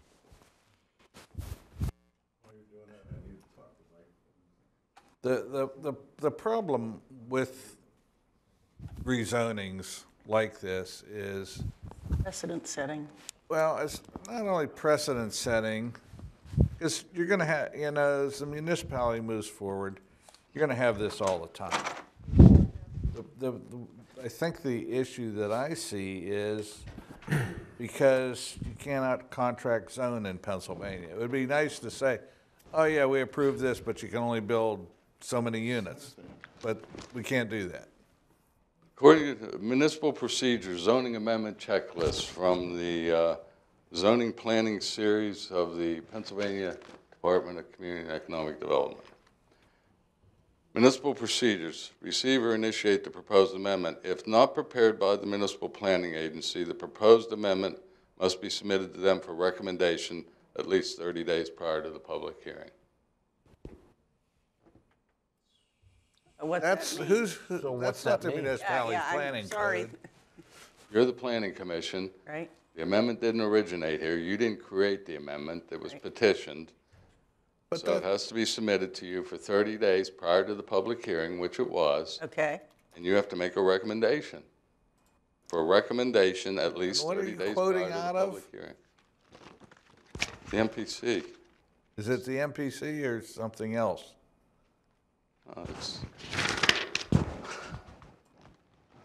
Would you like to look at it, Mr. Attorney? Sure. Yeah. I mean, reading out of some guidebook from the Department of Community Affairs doesn't, Well, it references the MPC. That's where it comes from. well, I would prefer to see what the MPC had to say. Would it make everyone more comfortable? I've seen these in the past where right now we're just dealing with words on a piece of paper that says six, whatever it is. How many single families? Four. 4 single families and 11 townhomes? I'm not sure you can even get 4 in there, But my point is this. We have no concept, we have no drawing, we have nothing that shows that that is possible or that there couldn't be more in there. We looked at that study. Would it make us all more comfortable? And then we wouldn't be contract zoning it. That would become part of the public record. And then at such time, if they came back, I don't know, but there would be no way to deny them. If they wanted to put it, there would be no way to deny them. No. At a later date. That's the problem. It is what it is. It becomes R3, and anything that's permitted in R3 is I talked myself. 80, open the door. That's okay. That's sometimes what you have to do, think it Well, through. this is sort of a guideline to the MPC. It doesn't. But isn't Chris's point still valid? you know, if we could take a look at it, you've obviously studied it. Yes. Had a bigger plan in mind initially, and you've cut it here and cut it here, cut it here, and maybe you were conservative in your cutting just to go ahead and get, you know, an approval. You know, what is the potential to build more there? Yeah, so what we have done with the consultant is we looked at the worst case scenario. Of course, being a developer, we would like to maximize our profit. Of course, that's intention.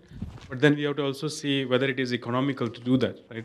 And also the topography of the area doesn't allow moving earth a lot in that area because of the gradient. Yeah. And also if you have to go for that many units, then we need municipal standard roads there. If you're going to bring, all the utilities in the back here, then we need at least like minimum 30 feet and then additional 10 feet on either side. If you go for all that, there is what we have proposed is what we can build there. We cannot build more than that. And we have already explored that area. So that's the maximum we can build. Yeah, but Unless it was an apartment building. Right. Yeah. We did not study Was under- apartment because that was not our intention, Tear it so we didn't down really and- go I that route. understand, but that's the conundrum we're dealing with here. Mr. Morrison, do you have any? I'm getting there. Again, I just remind council, this has nothing to do with the proposed development. Right. You're amending the zoning ordinance for Right. the land use. Yes. Of Period. from an R1 to an R3 land use. R2 You to can't R3. debate, it shouldn't matter whether he's going to build 10 townhouses or 100 townhouses. It doesn't matter. You're rezoning property to R3 and will be reviewed and regulated going forward under R3 regulations. Right. Unfortunately, you're sort of doing it backwards. You don't have a plan in front. It doesn't matter because You you shouldn't wouldn't even have have to a build plan that as plan part of the anyway. amendment Right. process. That plan doesn't mean beans to the final development. You know, Chris, you've been around enough and done enough of these. I mean, you know, whenever somebody wants a rezoning request, they usually have some sort of a plan. 100%. You know, and of course, to do that Yeah, involves a Jim, I see- lot of spending of It's here. money. I see the same language right in the MCP here. It's in- Okay. It's in section 10609. All right, so we have to make a recommendation, I already Unfortunately, did. yes. and you didn't get a second to No. your motion. All right, so someone else want to make a motion?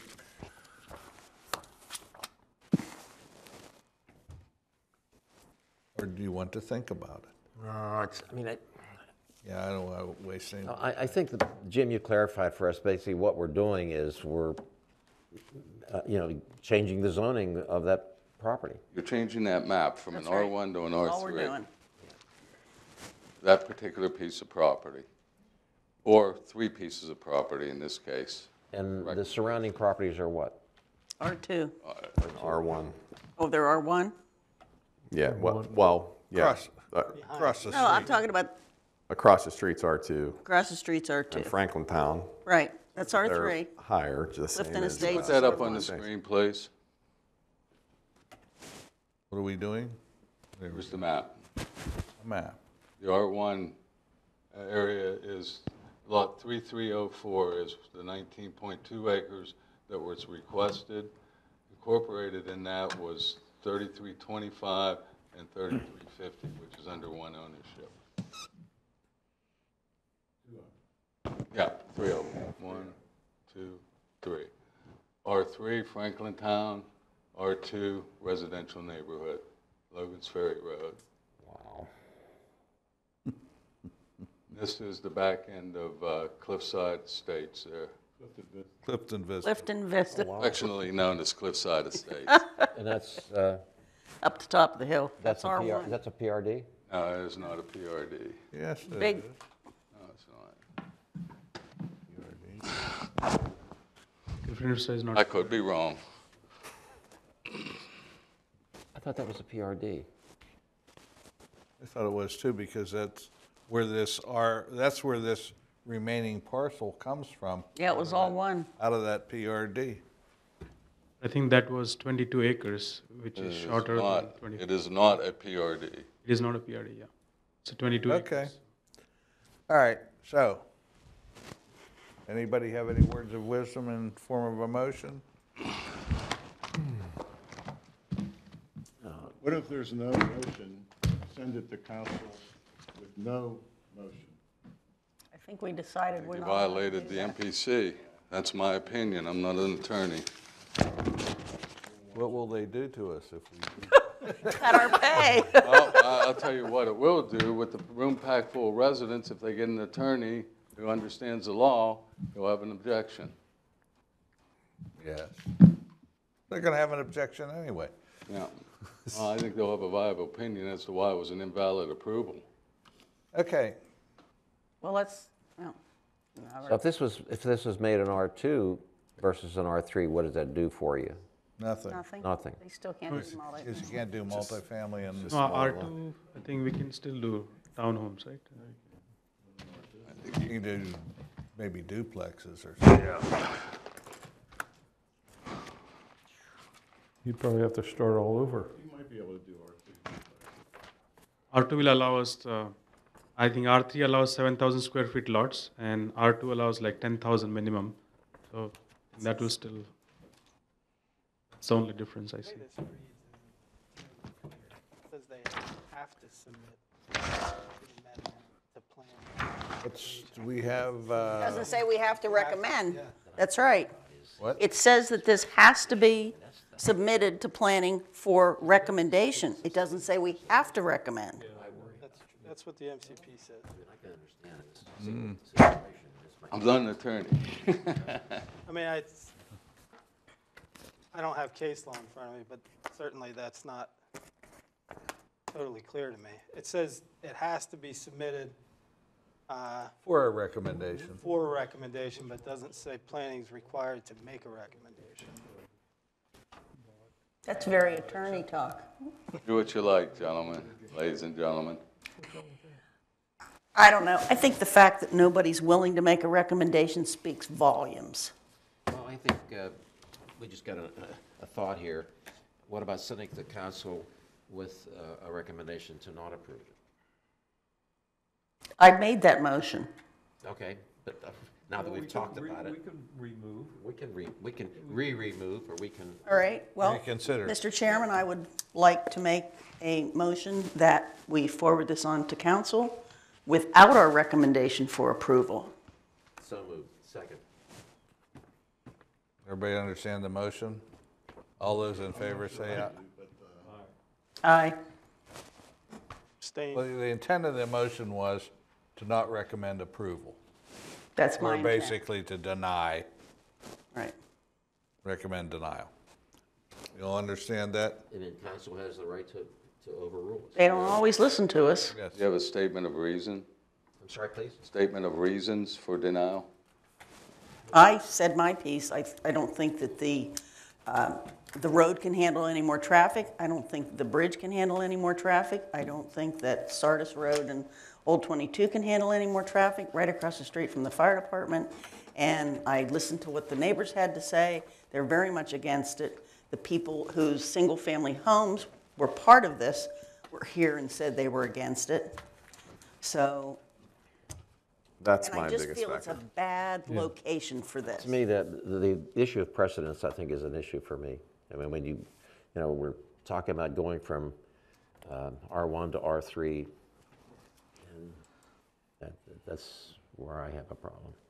In the meantime, can we look at the possibility of changing that to an R2? Well, let's handle this motion. Yeah. And I think you have the right to amend your application to an R2. It would have to come back to. We'd have to bring it back, but our recommendation is going to be, I assume, let me take the vote. All those in favor of the motion say aye. Aye. Aye. You certainly, and then one abstention. You certainly have the right to amend your application to make it for an R2. For purposes of single family? Yes. Or you can build duplexes as well. No? No, then R2, we will you only can't- go for single family. Can you build a duplex in R2? Really? Townhouse is only permitted in R3. So yeah, we would go for R2 with single family with reduced plot size. That was our intent, basically. But at least I would like to get some insights. Would that be also an issue if we go that route? Sir, I think that that's going to require some examination on your part and our part. Right. We're shooting from the hip on this tonight. And I think it would go a long way. You don't have to engineer the site, fully by no means, but I think it would go a long way to have a nice little exhibit that would show your intent. I know it can't be held to anything, and I don't want to see you go out here and spend a bunch of money doing that either, because it's ultimately going to go through this board and then council. But at least something that we have in front of us that's reasonable and that we know it's feasible. I think we presented the plan of proposed 11 townhomes and 4 single-family homes. That plan was already presented. That was? Yeah. I don't think it's No, I think we submitted. I don't believe that there's anything else on the agenda this evening. Mr. Morrison, do you have anything for us? No, not this evening. You've done enough. I've done enough damage. Okay. This was painful. We have a motion to adjourn? So moved. Second. All those in favor say aye. Aye. Thank you. other things that